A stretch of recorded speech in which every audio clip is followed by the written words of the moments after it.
সম্প্রতি আন্তর্জাতিক ও স্থানীয় বাজারে স্বর্ণের দাম ঊর্ধ্বমুখী। একের পর এক রেকর্ড ভেঙে দাম বাড়ায় সাধারণ ক্রেতা থেকে বিনিয়োগকারী সবার মনে প্রশ্ন, হঠাৎ করে স্বর্ণের দাম কেন এত বাড়ছে? বিশেষজ্ঞরা বলছেন এর পেছনে রয়েছে একাধিক আন্তর্জাতিক ও অর্থনৈতিক কারণ। প্রথমত, বিশ্ব অর্থনীতির অনিশ্চয়তা, ইউক্রেন যুদ্ধ, মধ্যপ্রাচ্যের উত্তেজনা, বড় অর্থনীতিগুলোর রাজনৈতিক টানাপোড়েনের অনিশ্চিত সময়ে স্বর্ণকে সবচেয়ে নিরাপদ বিনিয়োগ হিসেবে ধরা হয়, ফলে এর চাহিদা বাড়ছে।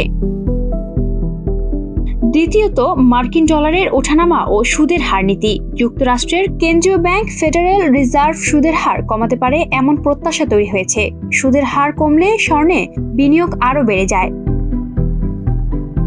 তৃতীয়ত, চীন, রাশিয়া সহ বিভিন্ন দেশের কেন্দ্রীয় ব্যাংক রিজার্ভ হিসেবে ব্যাপক হারে স্বর্ণ কিনছে। এতে আন্তর্জাতিক বাজারে সরবরাহ কমে গিয়ে দাম বাড়ছে। চতুর্থত, অনেক দেশে এখনো মূল্যস্ফীতি পুরোপুরি নিয়ন্ত্রণে আসেনি। টাকা দিয়ে কম পণ্য কেনা গেলে মানুষ সম্পদ রক্ষার জন্য স্বর্ণের দিকে ঝুঁকছে। এছাড়া স্থানীয় বাজারে দাম বাড়ার পেছনে ভূমিকা রাখছে ডলার সংকট, আমদানি ব্যয় বৃদ্ধি এবং কর ও শুল্ক কাঠামো। সব মিলিয়ে বৈশ্বিক অনিশ্চয়তা, মুদ্রানীতি ও বিনিয়োগ প্রবণতার পরিবর্তনের কারণে স্বর্ণের দাম আপাতত বাড়তির দিকেই রয়েছে বলে মনে করছেন বিশ্লেষকরা। তবে পরিস্থিতি স্বাভাবিক হলে ভবিষ্যতে দামে স্থিতিশীলতা ফিরতে পারে। Ayesha Akter Swarna, Campus Times.